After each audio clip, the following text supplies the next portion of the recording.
Hello everyone, today's will be discussed chapter number 3, 12th accountancy tools for financial analysis comparative statements. Guys, आज हम chapter number 3 का comparative statement का question number first करेंगे, practical question.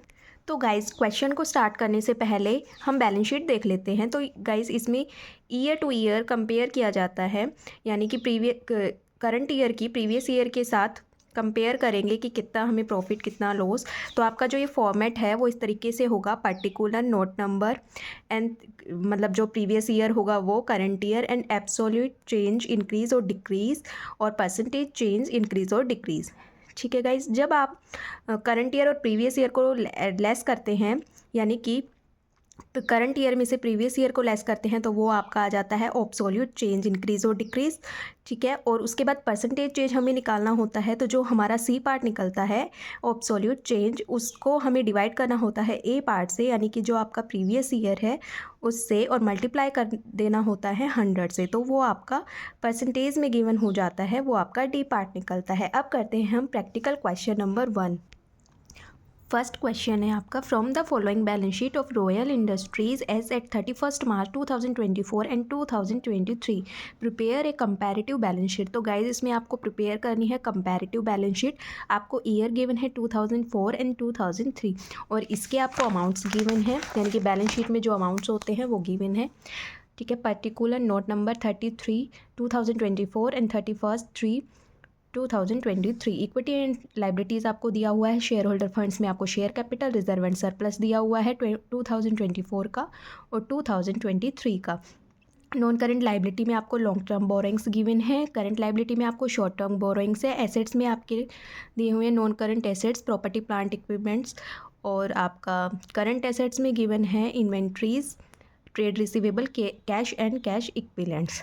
Okay, अब इसे सिर्फ हमें कंपेयर करना है, यानी कि 2004 में से 3 का माइनस करना है और फिर हमें वो सॉल्व करना है, यानी कि परसेंटेज में निकालना है। तो हम इसे कैसे सॉल्व करेंगे, देखिए आप सॉल्व करेंगे, आप फॉर्मेट बना लेंगे, comparative balance sheet of Royal Industries as on 31 March 2024 and 2023, particular note number 31 March 2023, 31 March 2024, current year आपका 24 और प्रीवियस ईयर आपका 23।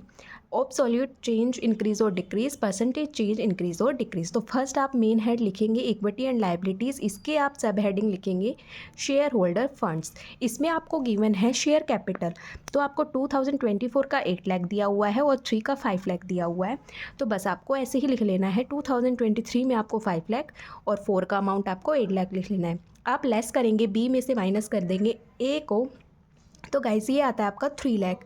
ओके, अब आपको निकालना है परसेंटेज चेंज। तो परसेंटेज चेंज आप कैसे निकालेंगे, आपका 3 लाख निकला है, 3 lakh divide by 5 lakh multiply by 100 के, यानी कि C अपॉन ए इंटू 100। तो ये आपका डी पार्ट निकल के आएगा, 3 lakh divide by 5 lakh into 100। तो इसे आप सॉल्व करेंगे तो ये आपका परसेंटेज निकलेगा 60%। ओके, उसे आपको डी पार्ट में लिख लेना है, यानी कि परसेंटेज चेंज में लिख लेना है। सेकंड आपको दिया हुआ है रिजर्व एंड सरप्लस, आपको 2024 का दिया हुआ है 1 लाख और 23 का दिया हुआ है 1 लाख। तो गाइज ये तो आपका ज़ीरो ही हो गया है, तो आपको कुछ नहीं करना है, बस इसको लिख लेना है 2023 में 1 lakh reserve and surplus and 4 में 1 लाख, आपको डैश डैश करके ब्लैंक छोड़ देना है। इसके बाद आपको दिया हुआ है नॉन करंट लाइबिलिटीज़ में लॉन्ग टर्म बोरोइंग्स, 4 लाख आपका 24 में है और आपका 2023 में 3 लाख है। तो इन दोनों का डिफरेंस कितना आ जाएगा गाइज, 1 लाख आ जाएगा, राइट। ये आपको लिखना है, 2023 का आपको 3 लाख लिख लेना है और 2024 का आपको 4 लाख लिख लेना है। डिफरेंस आएगा इनका 1 लाख, और आप परसेंटेज कैसे कैलकुलेट करोगे, 1 lakh divide by 3 lakh multiply by 100। आप इसे सॉल्व करेंगे तो आपका 33.33 आ जाएगा। ठीक है, इसके बाद आपको दिया हुआ है, ये लाइबिलिटी साइड है, इसीलिए आपको दिया हुआ है current liabilities. Short term borrowings में आपको 2 लाख 2024 का दिया हुआ है और 1 लाख आपको 2023 का दिया हुआ है। तो बस आपको यहाँ पे मेंशन कर देना है current liability short term borrowings 1 lakh आपको 23 का लिखना है और 2024 का आपका कितना हो जाएगा 2 लाख। इन दोनों का डिफरेंस आपका 1 लाख आ जाएगा। 1 lakh divide by 1 lakh multiply by 100, तो आपका 100% आ जाएगा। तो वो आपको यहाँ लिख लेना है। गाइज आपको ए पार्ट का टोटल कर लेना है, बी पार्ट का टोटल कर लेना है, सी पार्ट का टोटल कर लेना है। ये आएगा आपका 10 लाख, ये 15 लाख। आप इन दोनों का डिफरेंस निकालोगे तो ये आ जाएगा आपका 5 लाख, और परसेंटेज आपको वैसे ही निकालनी है, यानी कि 5 लाख अपॉन में 10 लाख मल्टीप्लाई बाय 100। ठीक है, तो ये आ जाएगा आपका 50%। ऐसे ही आपको सेम एसेट्स की ट्रीटमेंट कर लेनी है।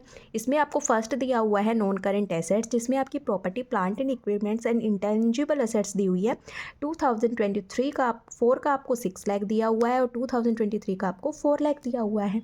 बस इसे आप ऐसे ही लिख लेंगे, नॉन करेंट एसेट्स 4 लाख आपका 23 का है और 24 का कितना है 6 लाख। इन दोनों का डिफरेंस आपका 2 लाख आता है। परसेंटेज कैसे कैलकुलेट करेंगे, 2 lakh divide by 4 lakh multiply by 100, तो ये आ जाएगा आपका 50%। ठीक है गाइज, अब आपको इन्वेंट्रीज़ का भी सेम कर लेना है, यानी कि करंट एसेट्स में जो जो आइटम्स गिवन है।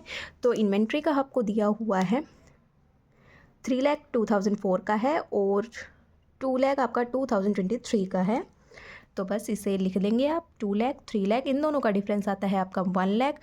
अब परसेंटेज आप कैलकुलेट कर लेंगे तो कैसे निकलेगा वो आपका 1 lakh divide by 2 lakh multiply by 100, solve करेंगे तो आपका 50% निकलेगा। सेम आपको ट्रेड रिसीवेबल का कर लेना है, 3 लाख लिख लेना है, 4 लाख डिफरेंस निकालेंगे 1 लाख आ जाएगा। 1 lakh divide by 3 lakh multiply by 100, 33.33% आ जाएगी। ऐसे ही आपको कैश एंड कैश इक्विवेलेंट्स का कर लेना है। 1 लाख आपका 23 का अमाउंट दिया हुआ है, 24 का आपका अमाउंट दिया हुआ है 2 लाख। इनका डिफरेंस आप निकालते हैं तो वो 1 लाख आ जाएगा। इसके बाद आपको 1 lakh divide by 1 lakh multiply by 100, तो ये आपका 100% आ जाएगा। ऐसे ही आपको इसका टोटल करना है। ए पार्ट का तो वो 10 लाख आएगा, बी पार्ट का टोटल आपका 15 लाख आएगा और सी पार्ट का आपका 5 लाख आएगा। आप इन दोनों का डिफरेंस निकालेंगे तो 5 लाख आ जाएगा। आप टोटल से भी निकाल सकते हो और डिफरेंस से भी निकाल सकते हो। इसके बाद आपको परसेंटेज कैलकुलेट करना है, तो 5 lakh divide by 10 lakh multiply by 100, तो ये आ जाएगा आपका 50%। कहने का मतलब है कि जो आपकी लायबिलिटी साइड है और एसेट साइड है दोनों इक्वल आनी है, लेकिन बस आपको क्या कर लेना है, कंपेयर करके दिखा देना है कि इनकी परसेंटेज कैसे आएगी। यही गाइस आपके आंसर दिए हुए हैं, ये देख लीजिए। 60% आपका शेयर कैपिटल का है, रिजर्व एंड सरप्लस आपका नील है। इसके बाद नॉन करंट लाइबिलिटीज़ का आपका 33.33 है, करंट लाइबिलिटीज़ का आपका 100% है, नॉन करेंट एसेट्स का आपका 50% है, इन्वेंट्री का 50% है, ट्रेड रिसीवेबल का 33.33, कैश एंड कैश इक्विवेलेंट्स का 100% है। आई होप आपको क्वेश्चन चैप्टर नंबर 3 का यानी कि कंपैरेटिव स्टेटमेंट का प्रैक्टिकल क्वेश्चन नंबर 1 क्लियर हुआ होगा। गाइज अगर क्लियर है तो प्लीज़ वीडियो को लाइक करें, शेयर करें एंड चैनल को सब्सक्राइब करना ना भूलें। आगे आने वाली वीडियो में हम आगे के क्वेश्चन सॉल्व करेंगे। तब तक के लिए थैंक यू एवरीवन।